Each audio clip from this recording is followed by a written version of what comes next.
നമസ്തേ. ശർമ്മജി, നമുക്ക് വിശ്വനാഥ് കൊച്ചിയിൽ നിന്നാണ് അടുത്തൊരു കത്ത് എഴുതിയിരിക്കുന്നത്. എന്താണ് എഴുതിയിരിക്കുന്നത്? പുള്ളി പ്രോഗ്രാം സ്ഥിരമായിട്ട് കാണാറുണ്ട്. ആ ബിസിനസ് ആണ് ആൻഡ് കുറച്ച് നാളായിട്ട് ബിസിനസ് വളരെ നഷ്ടത്തിൽ പോയിക്കൊണ്ടിരിക്കുകയാണ്. ആൻഡ് അതിൻ്റെ കാരണം എന്താണ് എന്നാണ് പുള്ളി അറിയേണ്ടത്. ആൻഡ് ഗ്രഹനില ഇതിനോടൊപ്പം തരുന്നുണ്ട്.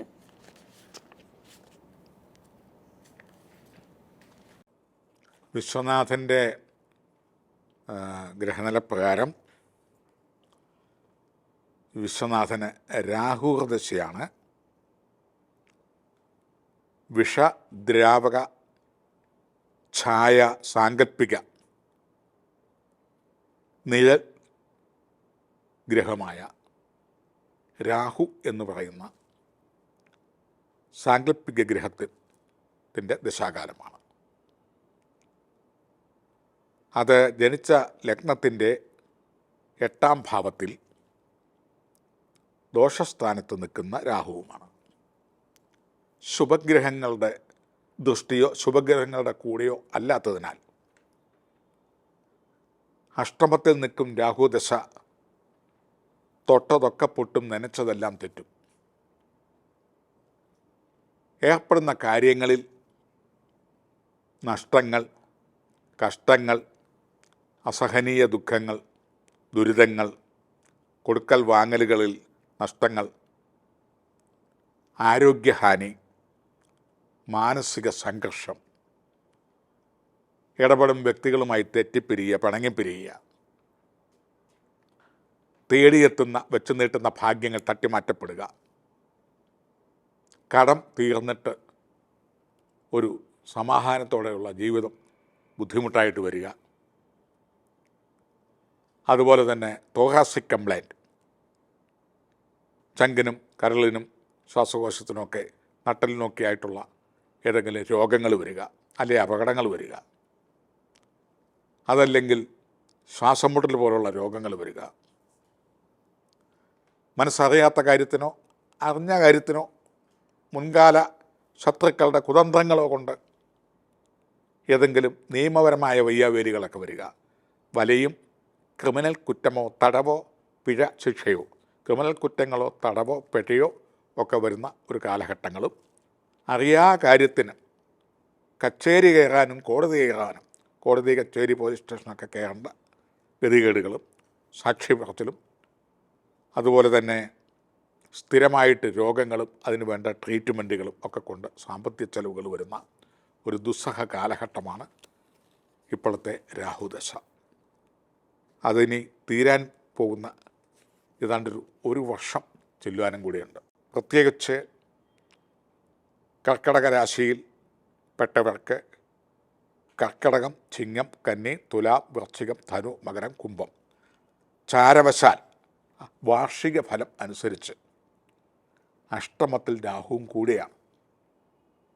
അതായത് പണ്ടേ ദുർബല, പിന്നെ ഗർഭിണി, പിശാചിൻ്റെ ഉപദ്രവം എന്നൊക്കെ പറയുന്ന പോലെ ഉള്ള കൂരുമക്കുരു പോലെയുള്ള ദുരിതാനുഭവങ്ങൾ എല്ലാം ഉറഞ്ഞുകൂടി തീർന്നുകൊണ്ടിരിക്കുന്ന ഒരു കാലഘട്ടമാണ്.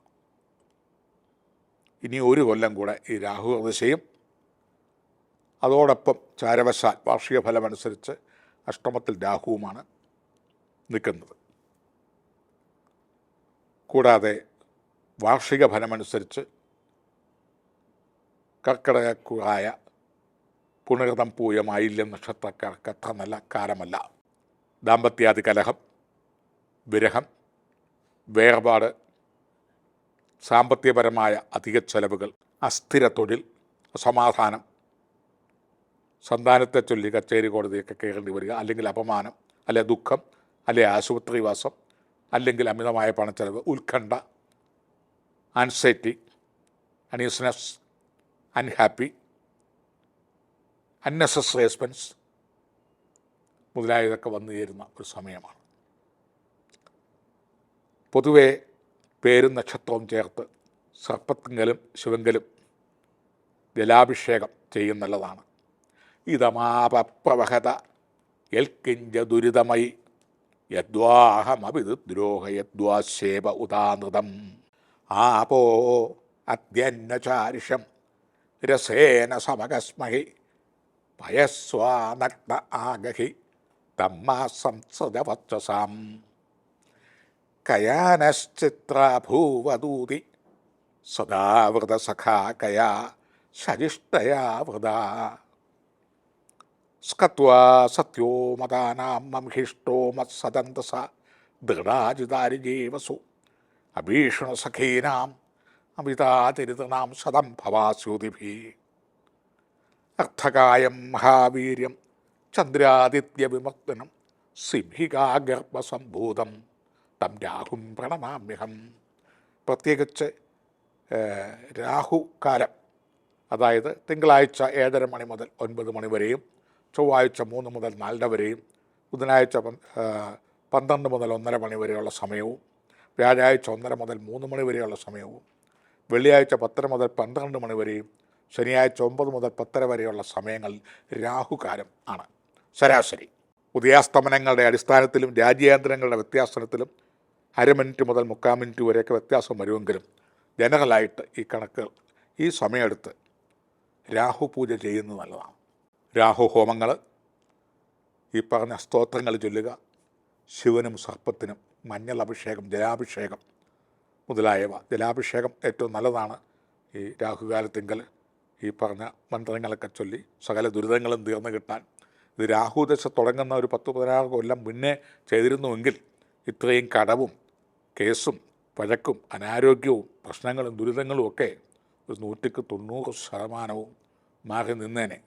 പലരും ദുഃഖങ്ങളും എല്ലാം അനുഭവിച്ച് കഴിയുമ്പോഴാണ് ജ്യോതിഷം നോക്കിക്കളയാം, ജ്യോതിഷനെ ഒന്ന് കണ്ടു കളയാം, കാലം മോശമാണ്, ഒരു ഗതിയും പരഗതിയില്ല, ഇനിയെങ്കിലും നന്നാകുമോ എന്നൊക്കെ അറിയാനായി ശ്രമിക്കുന്നത്. അപ്പോഴത്തേനും നമ്മുടെ കയ്യിൽ നിന്ന് ഒത്തിരി ധനവും ആരോഗ്യവും മനസമാധാനവും കുടുംബ അന്തരീക്ഷങ്ങളും കുടുംബ സൗഖ്യങ്ങളൊക്കെ നഷ്ടപ്പെട്ട് കഴിഞ്ഞിരിക്കുന്ന ഒരു കാലമായിരിക്കും. കഴിവതും നേരത്തെ നോക്കി ഒരു മഴ പെയ്യും എന്ന് കാണുമ്പോൾ ഒരു കുട കരുതുന്നത് നല്ലത് എന്ന് പറഞ്ഞ പോലെ ഒന്ന് നോക്കി വെക്കുന്നതൊക്കെ ആയിരിക്കും നല്ലത്. ഇല്ലെങ്കിൽ ഇതിൻ്റെ കാഠിന്യങ്ങൾ കുറയ്ക്കാൻ വേണ്ട ഈ പ്രതിവിധികളൊക്കെ രാഹു ഹോമം, രാഹു പൂജ, രാഹുസ്തോത്ര ജപം, ഗോമേതകരത്നധാരണം, ശിവങ്കൽ, ഈ മേൽപ്പറഞ്ഞ മന്ത്രങ്ങളാൽ അഭിഷേകം, സർപ്പത്തിന് മഞ്ഞനീരാട്ട് മുതലായവയൊക്കെ ചെയ്യുക. ഇതുമായി ബന്ധപ്പെട്ട് ചെയ്യാൻ മനസ്സുകുറവോ മടിയോ അരുതാത്ത മറ്റ് ഇതര മതസ്ഥർക്ക് ഈ സമയങ്ങളിൽ രാഹുകാലത്തിങ്കൽ സാധുക്കൾക്ക് അന്നദാനം, ജലദാനം, അതുപോലെ വസ്ത്രദാനം, ഔഷധദാനം മുതലായവയൊക്കെ ചെയ്യാം. കാരുണ്യപ്രവർത്തനങ്ങളും ചെയ്യാം. ഇപ്രകാരം ഇതെല്ലാം കൂടിയും ചെയ്യാം. ജ്യോതിഷ പ്രതിവിധികളാണ് പറഞ്ഞത്. ഇങ്ങനെയൊക്കെ ചെയ്ത് ദോഷകാഠിന്യങ്ങളൊക്കെ മാറിക്കഴിഞ്ഞാൽ ദേവാമൃതത്തിലോട്ട് വീണ്ടും കത്തയക്കാൻ മറക്കരുത്. നന്ദി, നമസ്കാരം.